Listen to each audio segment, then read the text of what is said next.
Senator from Kentucky. I ask unanimous consent to call off the live quorum call and to speak for 5 minutes remaining, as was requested previously and as was under the consent. Consent is not in order in a quorum call. She just wants you to call off the quorum and then ask for consent.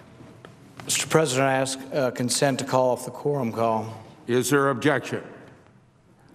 Without objection, you may proceed.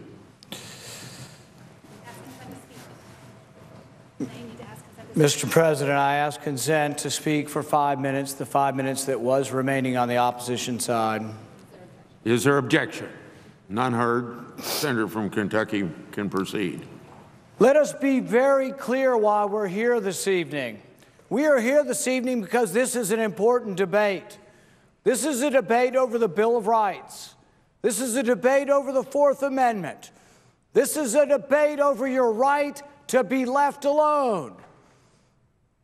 Justice Brandeis said that the right to be left alone is the most cherished of rights. The right to be left alone is the most prized to civilized men. Let us be clear, we are here tonight because the President continues to conduct an illegal program. The President has been rebuked by the court.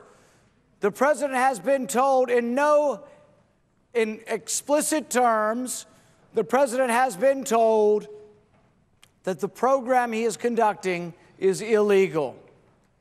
Now, the President opines on television. The President wants to blame it. He says, anybody but me. But you know what? The President started this program without congressional permission.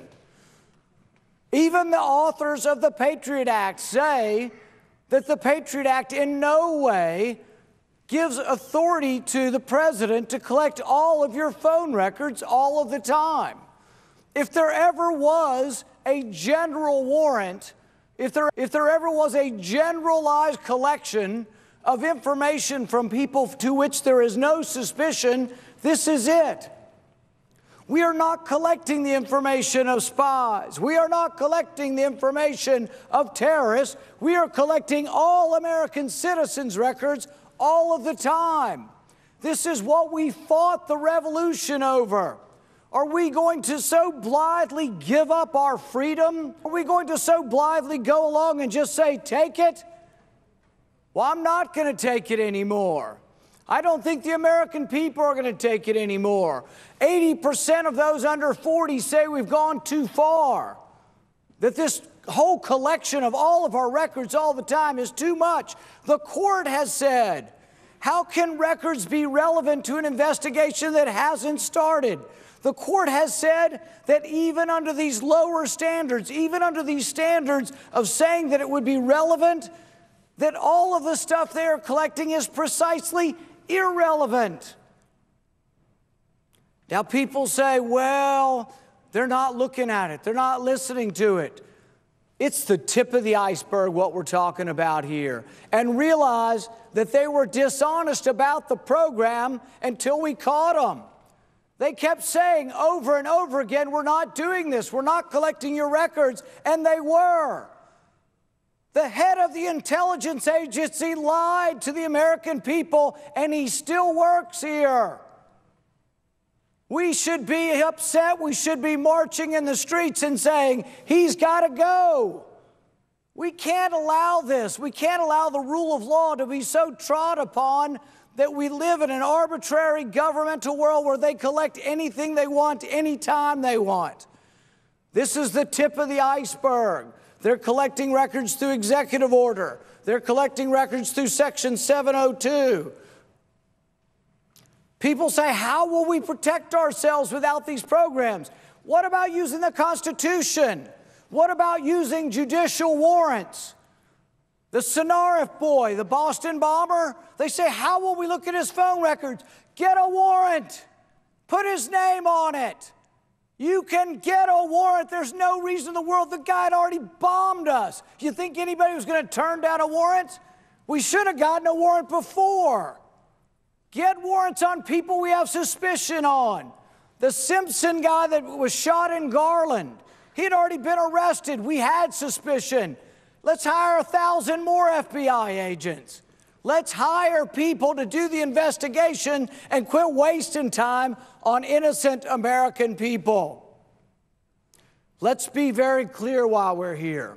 President Obama set this program up. The President Obama who once was against the Patriot Act, the President Obama who once said, you know what, we should have judges write warrants. The President Obama who once believed in the Fourth Amendment is the president now scooping up all your records illegally.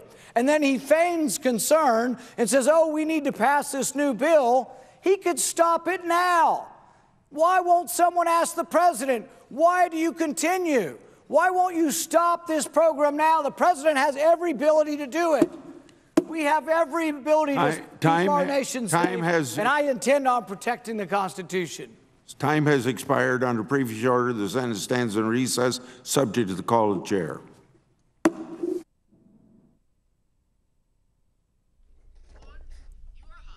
The U.S. Senate gaveling in for a rare Sunday session to reconsider and work on the extension of the expiring bulk collection of American phone data records. The provisions of the Patriot Act set to expire at midnight tonight. A week ago Friday, the Senate failing to move forward with the bill the House passed on May the 13th and passed by a vote of 338 to 88 in the U.S. House. What we're expecting to happen is at this hour, 5:10 p.m. or so Eastern, the Senate GOP conference is meeting, looking for a way to go forward on the debate this evening. But we do expect them to come back at about 6 or so for a series of votes. And part of that series will be reconsidering the votes they took last time to get the thing restarted again and move forward on the provisions as in the USA Freedom Act that was passed by the U.S. House. You heard Senator Paul of Kentucky, not only today on the House floor, but in the week past and online as well, offering forcefully his opposition to the extension of those provisions in the Patriot Act. Just some news from Capitol Hill. Chad Pergram of Fox following the debate saying the Senate expects 3 votes around 6 p.m. Eastern. Third vote would be voting on cloture again, moving forward again to get on to the House NSA bill. Also, a tweet from Dave Weigel from Bloomberg Politics. In the Senate at the start of the Patriot Act debate, Representative Tom Massey and Representative Justin Amash, those two have been in the House pro forma sessions this past week. Also, he says 6 young guys wearing Stand with Rand T-shirts. Manu Raju of Politico tweeting that Senator Reid, the Democratic leader, and Rand Paul working out a deal, tweets Manu Raju earlier. Reid told me they spoke, quote, a few times Saturday on Rand's amendments. So where things stand, the GOP conference meeting this evening, this hour, we expect on Capitol Hill. We do expect them back at about 6 o'clock for that series of votes that we talked about a moment ago. But let's take you back to the beginning of the session.